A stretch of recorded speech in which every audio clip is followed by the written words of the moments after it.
السلام علیکم ورحمۃ اللہ وبرکاتہ۔ الحمد للہ رب العالمین والصلاة والسلام علی سید المرسلین، اما بعد فاعوذ باللہ من الشیطان الرجیم، بسم اللہ الرحمن الرحیم۔ برادران عزیز و معزز خواتین، آج کی اس نشست میں سورۃ الاحزاب کی آیت نمبر 5 اور 6 کا ترجمہ تفسیر پیش کرنے کی سعادت حاصل کی جائے گی۔ ادعوهم لآبائهم هو أقسط عند الله فإن لم تعلموا آباءهم فإخوانكم في الدين ومواليكم وليس عليكم جناح فيما أخطأتم به ولكن ما تعمدت قلوبكم وكان الله غفورا رحيما۔ النبي أولى بالمؤمنين من أنفسهم وأزواجه أمهاتهم وأولو الأرحام بعضهم أولى ببعض في كتاب الله من المؤمنين والمهاجرين إلا أن تفعلوا إلى أوليائكم معروفا كان ذلك في الكتاب مسطورا۔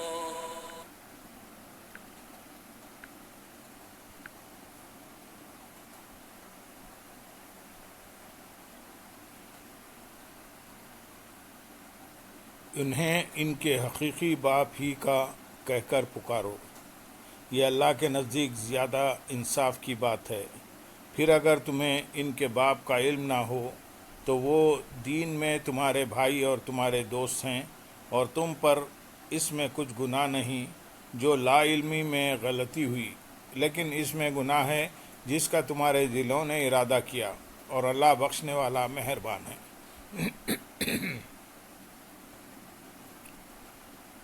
اس سے پہلی آیت میں لے پالک بچے کو پالنے والوں کا بیٹا قرار دینے سے منع کیا گیا، اور اس آیت میں یہ فرمایا جا رہا ہے کہ تم ان بچوں کو ان کے حقیقی باپ ہی کی طرف منسوب کر کے پکارو، یہ اللہ تعالیٰ کے نزدیک زیادہ انصاف کی بات ہے۔ پھر اگر تمہیں ان کے باپ کا علم نہ ہو اور اس وجہ سے تم انہیں ان کے باپوں کی طرف منسوب نہ کر سکو تو وہ تمہارے دینی بھائی اور دوست ہیں، اور انسانیت کے ناطے تمہارے چچا زاد ہیں، تو تم انہیں اپنا بھائی یا اے بھائی کہو جس کے لیے پالک ہیں، اس کا بیٹا نہ کہو۔ اور ممانعت کا حکم آنے سے پہلے تم نے جو لا علمی میں لے پالکوں کو ان کے پالنے والوں کا بیٹا کہا، اس پر تمہاری گرفت نہ ہوگی۔ البتہ اس صورت میں تم گناہ گار ہوں گے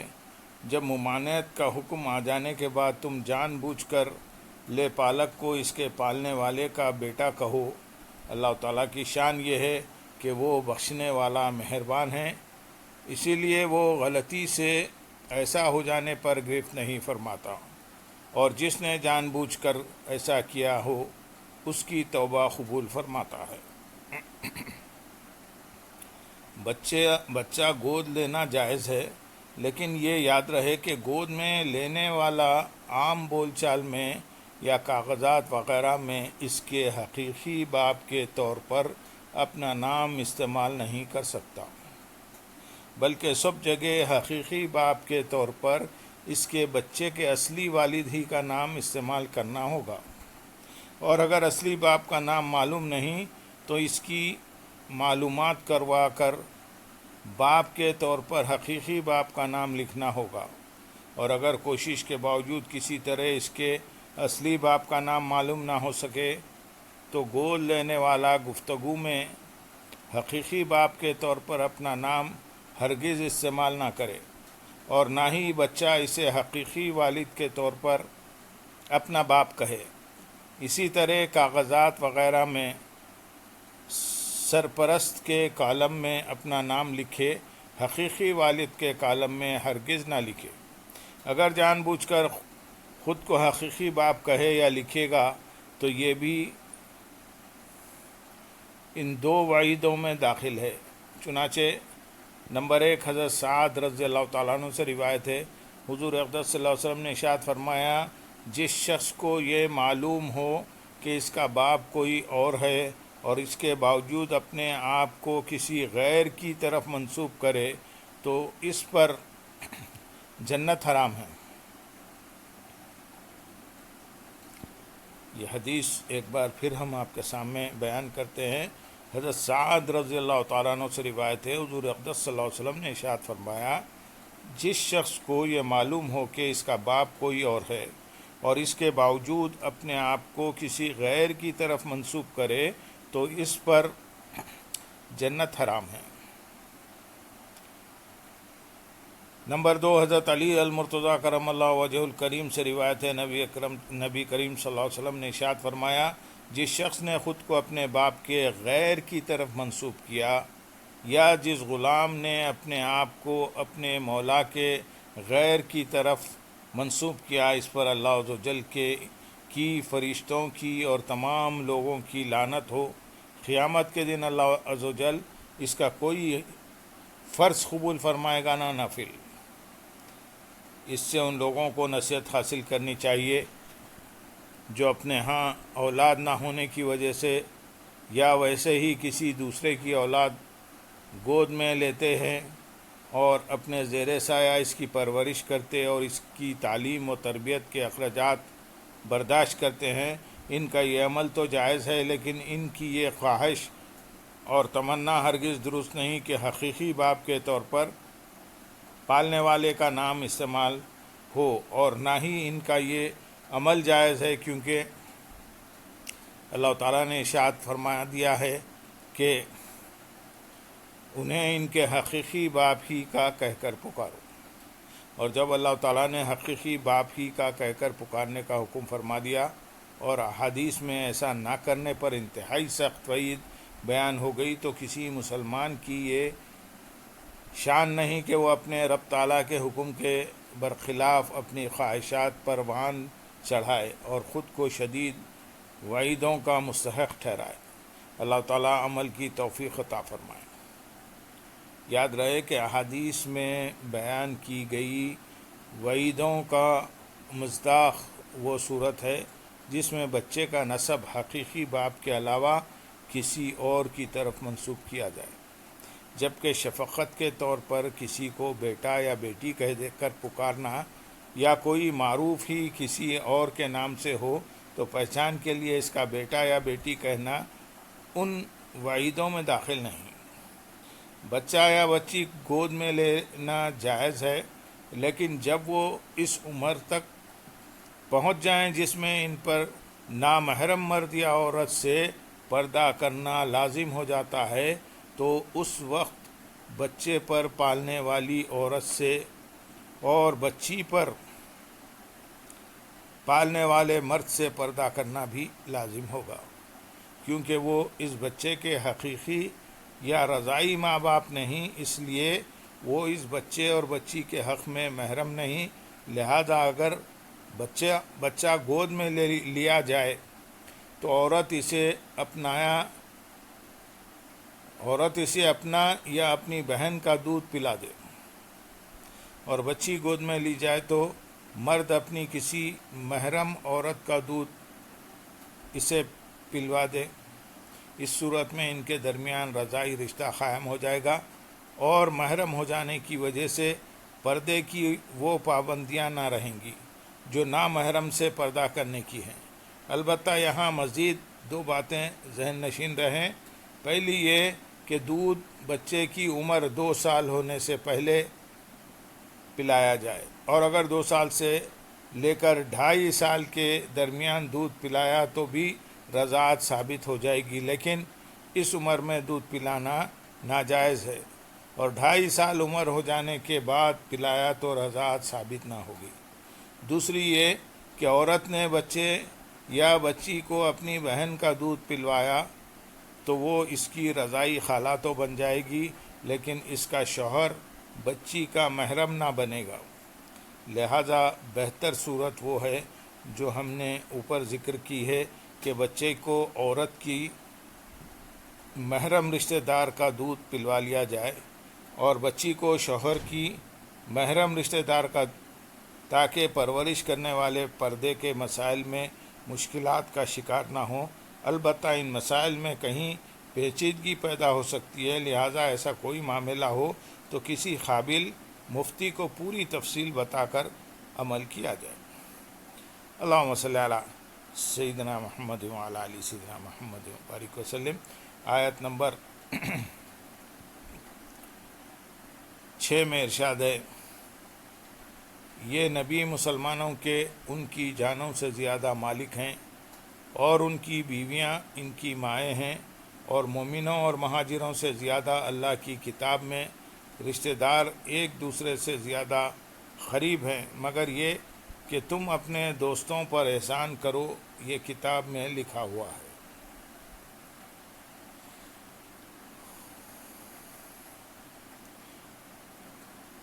اولا کے معنی ہیں زیادہ مالک، زیادہ قریب، زیادہ حقدار۔ یہاں تینوں معنی درست ہیں، اور اس آیت کا ایک معنی یہ ہے کہ دنیا اور دین کے تمام امور میں نبی کریم صلی اللہ علیہ وسلم کا حکم مسلمانوں پر نافذ اور آپ کی اطاعت واجب ہے، اور آپ کے حکم کے مقابلے میں نفس کی خواہش کو ترک کر دینا واجب ہے۔ دوسرا معنی یہ ہے کہ نبی اکرم صلی اللہ علیہ وسلم مومنین پر ان کی جانوں سے زیادہ نرمی، رحمت اور لطف و کرم فرماتے ہیں، اور انہیں سب سے زیادہ نفع پہنچانے والے ہیں، جیسا کہ ایک اور مقام پر اللہ تعالیٰ نے ارشاد فرمایا، سورۃ توبہ، مسلمانوں پر بہت مہربان رحمت فرمانے والے ہیں۔ حضرت ابو ہریرہ رضی اللہ تعالیٰ عنہ سے روایت ہے، سید المرسلین صلی اللہ علیہ وسلم نے ارشاد فرمایا، میری مثال اور لوگوں کی مثال ایسی ہے جیسے کسی شخص نے آگ جلائی، جب اس نے اپنے ماحول کو روشن کیا تو پروانے اور آگ میں گرنے والے کیڑے اس میں گرنا شروع ہو گئے، تو وہ آدمی انہیں آگ سے ہٹانے لگا، لیکن وہ اس پر غالب آ کر آگ میں ہی گرتے رہے، پس میں کمر سے پکڑ کر تمہیں آگ سے کھینچ رہا ہوں اور تم ہو کہ اس میں گرتے ہی جا رہے ہو۔ امام مجاہد رضی اللہ تعالیٰ عنہ فرماتے ہیں کہ تمام انبیاء اکرام علیہ السلام اپنی امت کے باپ ہوتے ہیں، اور اسی رشتے سے مسلمان آپس میں بھائی کہلاتے ہیں کہ وہ اپنے نبی کی دینی اولاد ہیں۔ حضرت احمد رضا خان رحمۃ اللہ علیہ فرماتے ہیں، سچی کامل ملکیت وہ ہے کہ جان و جسم سب کو محیط اور جن و بشر سب کو شامل ہے، یعنی اولا تصرف کرنے کا ایسا مالک ہونا کہ اس کے حضور کسی کو اپنی جان کا بھی اصلاً اختیار نہ ہو۔ یہ مالکیت حقہ، صادقہ، محیط، شاملہ، تامہ، کاملہ حضور پنور مالک الناس صلی اللہ علیہ وسلم کو بخلافت کبریٰ حضرت کبر یا عز و علا تمام جہاں پر حاصل ہے۔ اللہ تعالیٰ آگے ارشاد فرماتے ہیں، النبی اولیٰ بالمؤمنین من انفسہم، نبی زیادہ والی و مالک و مختار ہے تمام اہل ایمان کا خود ان کی جانوں سے۔ اللہ تعالیٰ ایک مقام پر ارشاد فرماتے ہیں،